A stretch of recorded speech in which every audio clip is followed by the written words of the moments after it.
মাত্র 1 কাপ গুঁড়ো দুধ দিয়ে 5 মিনিটেই আমি বানিয়ে নিলাম এতগুলো রসমালাই। সো চলো রেসিপি শুরু করা যাক। ফার্স্টেই আমি এখানে 1 কাপের মতো গুঁড়ো দুধ নিয়ে নিয়েছি। আড়ং-এর ঘিটা ইউজ করছি।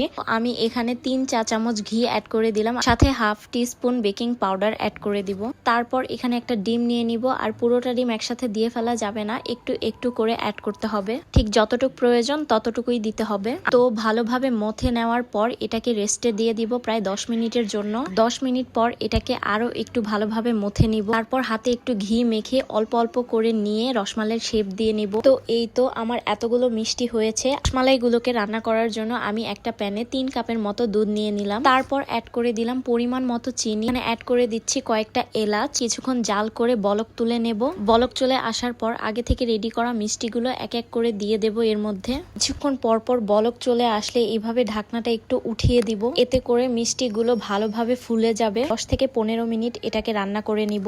দেখতেই পাচ্ছেন আমার মিষ্টিগুলো ফুলে ডাবল হয়ে গিয়েছে। মাশাআল্লাহ, দেখতে একদম পারফেক্ট হয়েছে আর খেতেও হয়েছে অসাধারণ। বাসার সবাই অনেক বেশি পছন্দ করেছে। আপনাদের কাছে কেমন লাগলো অবশ্যই আমাকে কমেন্ট করে জানাবেন।